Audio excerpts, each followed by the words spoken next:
Hello everyone. तो कैसे हैं आप सब।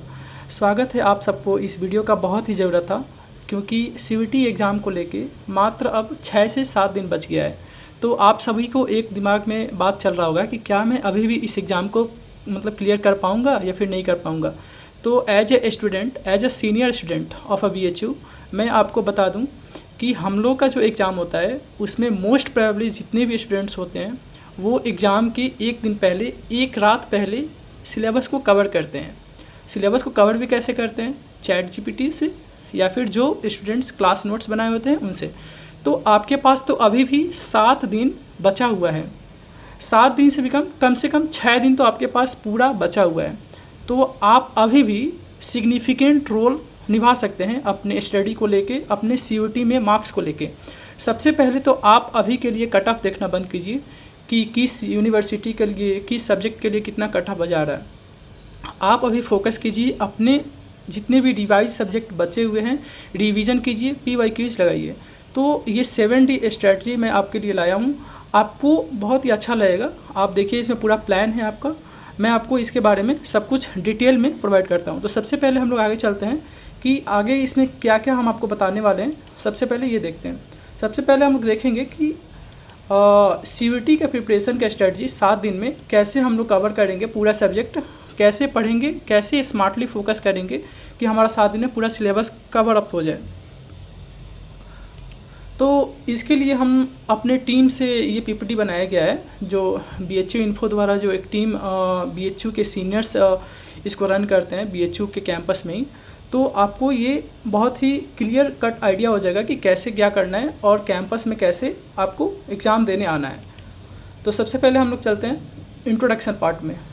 यह वीडियो आपके लिए सबसे पहले हेल्पफुल होगा कि 7 दिन पहले और 7 दिन बीच में आप कैसे सीयूईटी के एग्ज़ाम के लिए प्रिपेयर करेंगे, स्ट्रेटजी के वाइज से, रिवीजन के वाइज से, स्मार्ट वर्क के वाइज से। तो वीडियो में कवर करेंगे हम लोग स्टडी प्लान को, किस किस यूनिवर्सिटीज़ को आप लोग टारगेट करते हैं, उसके हिसाब से आपको डोमेन सब्जेक्ट को देखना होगा और कौन कौन सा टिप्स मैं आपको दे सकता हूं as a senior students of you. तो सबसे पहले इसमें 2 टाइप्स के स्टूडेंट्स होंगे। एक तो जो IIT JEE के स्टूडेंट्स हैं, दूसरा सीयूईटी के फोकस। पहला जो IIT JEE और नीट के स्टूडेंट्स हैं वो JEE मेंस या फिर नीट के एग्ज़ाम दे चुके होंगे। कल ही 3 तारीख को नीट का एग्ज़ाम था और JEE मेंस का एग्ज़ाम तो पहले हो चुका है। जो JEE एडवांस के लिए क्वालिफाइड होंगे वो JEE एडवांस के लिए एग्ज़ाम देंगे और वो सीयूईटी को फोकस तो नहीं करेंगे, इतना गारंटी है। तो दूसरा टाइप के स्टूडेंट्स हैं जो सीयूईटी फोकस कर रहे हैं, जो शुरू से ही सीयूईटी के लिए तैयारी कर रहे हैं और यूनिवर्सिटीज़ को टारगेट कर रहे हैं BSc के लिए। तो इसमें 2 टाइप के स्टूडेंट्स मैंने आपको बता दिया। तो इन दोनों के लिए मैं आपको एक स्ट्रेटजी बनाया हूँ। सबसे पहले तो हम लोग सीयूईटी के पैटर्न का फोकस करेंगे, चाहे वो नीट के स्टूडेंट हो, JEE के स्टूडेंट्स हो या फिर सीयूईटी के ही जो शुरू से तैयारी करते आ रहे हैं। उसके बाद हम लोग क्या करेंगे, NCERT बेसिस से रिवीजन करेंगे। सबसे पहले ये तो JEE नीट और जितने भी स्टूडेंट्स हैं ये लोग तो उनका तो क्वेश्चंस करते करते आदत हो जाता है कि कैसे हम लोग को क्वेश्चंस करना है। उन लोगों का थोड़ा लेवल ऊंचा होता है, तो उन लोगों को क्वेश्चंस करने में सीयूईटी का लेवल थोड़ा नीचे होता है एज अ क्वेश्चन को सॉल्व करने के लिए। तो उन लोगों को आसानी होता है सीयूईटी के मॉक PYQ सॉल्व करने में।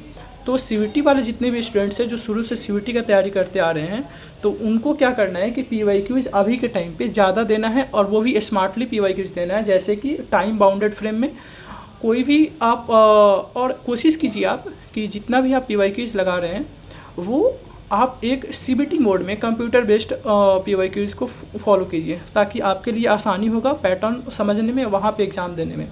टाइम मैनेजमेंट सबसे इम्पॉर्टेंट है। यहाँ पे आपको टाइम मैनेजमेंट करने आना चाहिए, क्योंकि वहाँ पे एग्ज़ाम हॉल में आपको टाइम का थोड़ा भी आइडिया नहीं लगता है कि कितने टाइम में आपका एग्ज़ाम ख़त्म हो जाएगा और क्वेश्चंस बचे रह जाएंगे अगर टाइम मैनेजमेंट नहीं हो पाएगा तो। इसके बाद हम लोग चलते हैं जो सीयूईटी के फोकस स्टूडेंट्स हैं।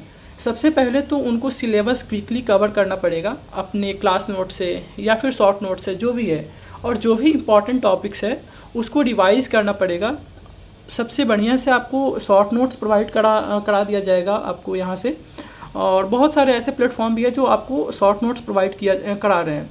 और सबसे इम्पॉर्टेंट चीज़ अभी के टाइम पे है कि लास्ट डेज में आपको mock test, full syllabus cover करने वाला जो मॉक टेस्ट होता है उसको दीजिए आप और उसको एनालाइज़ कीजिए। After checking mock test, after clearing mock test, आप उसको एनालाइज़ कीजिए कौन कौन सा क्वेश्चन गलत किए हैं, कौन कौन सा क्वेश्चन सही किया, और गलत भी हुआ है तो कैसे हुआ है, उसमें क्या प्रॉब्लम है, कौन सा कॉन्सेप्ट यूज़ हो रहा है, ये सब आपको देखना पड़ेगा। तो उसके बाद हम लगाते हैं फोकस ऑन वीक एरियाज़। तो जब अभी मैंने आपको बोला कि जो भी आपने मॉक टेस्ट में गलत क्वेश्चन किया उसको एनालाइज करना है, यानी वो एरिया आपका वीक है उस पर आप अभी फोकस कीजिए।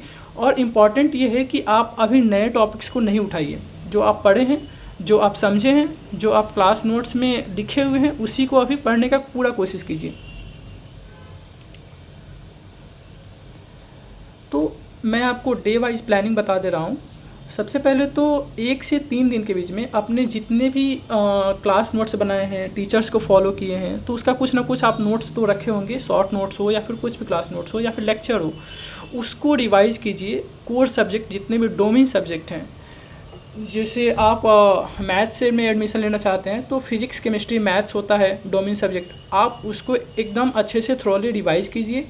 उसके बाद आपका चौथे से 5वें दिन के बीच में आप PYQs फुल सिलेबस, क्योंकि आपका सिलेबस तो कवर हो जाएगा, पूरा आप रिवीजन कर चुके होंगे, तो full syllabus PYQs mock test दीजिए। फिर डे 6 पे आप क्या कीजिए कि आप वो जो भी मॉक टेस्ट दिए हैं उसमें आप उसको एनालाइज़ कीजिए। टेस्ट देने के बाद उसको एनालाइज़ करने के बाद आपको एक क्लियर कट आइडिया हो जाएगा कि कौन कौन से एरियाज़ मेरा वीक है, कौन कौन से क्वेश्चंस मेरे से गलती हो रहे हैं।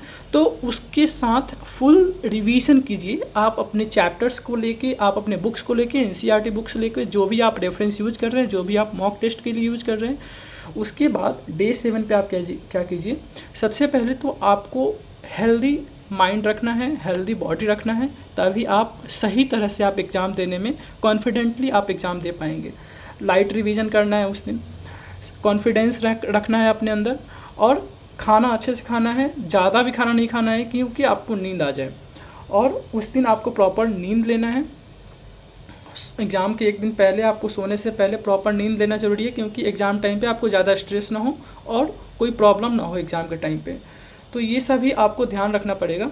और उसके बाद हम लोग चलते हैं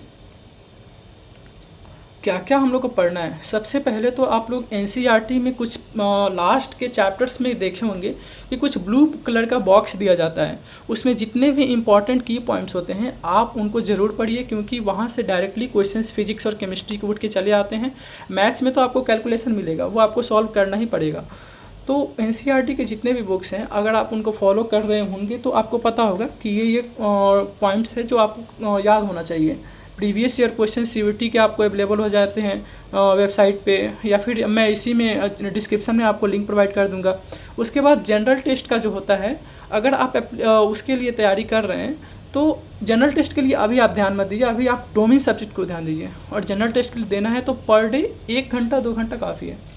तो डोमेन सब्जेक्ट पे सबसे ज़्यादा आपको ध्यान देना है। मोस्ट इंपॉर्टेंट आपका डोमेन सब्जेक्ट, क्योंकि BHU में अगर आप एडमिशन ले रहे हैं तो आपको डोमेन सब्जेक्ट के अनुसार ही आपको एडमिशन दिया जाएगा। DU में आप एडमिशन ले रहे हैं तो कुछ कुछ सब्जेक्ट पे आपको लैंग्वेज टेस्ट भी देखा जाता है, ऐड किया जाता है मार्क्स उसका भी, तो आपको इसको ध्यान रखना पड़ेगा। एज मैं BHU स्टूडेंट हूँ तो मैं आज आपको यही बताऊंगा कि अगर आपको BHU में एडमिशन लेना है, BHU को फोकस कर रहे हैं, तो सिर्फ आप डोमेन सब्जेक्ट पे फोकस कर सकते हैं, क्योंकि BHU में डोमेन सब्जेक्ट पे ही एडमिशन दिया जाता है। तो अब हम चलते हैं नेक्स्ट स्लाइड पे। सबसे पहले तो आपको मैं यहाँ पे दिखा दूँ टॉप यूनिवर्सिटीज़ वाया CUET जो भी आप लोग टारगेट करते हैं। तो BHU, DU का नॉर्थ कैंपस काफ़ी फेमस है, और जैसे संत स्टीफन हो गया, ये सभी कॉलेजेस DU के बहुत सारे अच्छे हैं। DU में बहुत सारे कॉलेजेस है, उसमें आपको एडमिशन तो मिल जाएगा, लेकिन इम्पॉर्टेंट ये है कि आपको कौन से कॉलेज में एडमिशन मिल रहा है। DU के DU में आपका कॉलेज मैटर करता है। नॉर्थ कैंपस में कुछ कॉलेजेस, 3-4 कॉलेजेस बहुत ही अच्छे हैं जिसमें आप एडमिशन लें तो बहुत अच्छा होगा। उसके बाद आपका BHU आ जाता है। BHU बहुत ही अच्छा है, अफोर्डेबल है, कैंपस का माहौल अच्छा है, कैंपस बहुत ही बड़ा है, 1300 एकड़ इसका कैंपस का एरिया है, आपको यहाँ पे फ़ी बहुत कम लगता है, हॉस्टल भी आपको मिल जाता है। एशिया का सबसे लार्जेस्ट रेसिडेंशियल यूनिवर्सिटी BHU का माना जाता है। उसके बाद आपका JNU हो जाता है, AMU हो जाता है, और इसके अलावा भी बहुत सारी यूनिवर्सिटीज़ है जो सेंट्रल यूनिवर्सिटीज़ होते हैं। आप इनको टारगेट कर सकते हैं। अगर आपका कोई और यूनिवर्सिटी टारगेट हो तो आप कमेंट करके ज़रूर बताइएगा। तो सबसे पहले मैं आपको कुछ टिप्स दे रहा हूँ कि आपको कैसे तैयारी करना है इन दिनों में। सबसे पहले अवॉइड न्यू टॉपिक्स। जैसे कि मैंने आपको पहले ही बताया कि जो टॉपिक्स वैसे हैं जो आप नहीं पढ़े हैं, छोड़ दिए हैं, तो इन टाइम में आप उन टॉपिक्स को नहीं पकड़ें, क्योंकि आप जो अभी पढ़ चुके हैं उसको पढ़ेंगे तो आप अच्छा नंबर ला सकते हैं, क्योंकि ऐसा तो नहीं है कि आप बहुत कम ही पढ़े होंगे। उसके बाद फोकस ऑन एक्यूरेसी।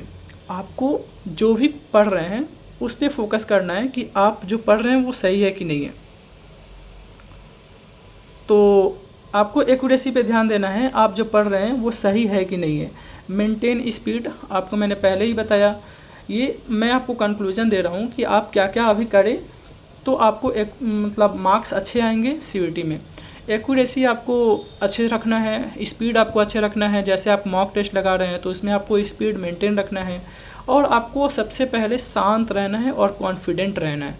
तो नेक्स्ट स्लाइड पर हम लोग चलते हैं। बच्चा आप कंक्लूजन कि ये जो लास्ट 7 दिन है ये सबसे मोस्ट इम्पॉर्टेंट है आप सभी स्टूडेंट्स के लिए।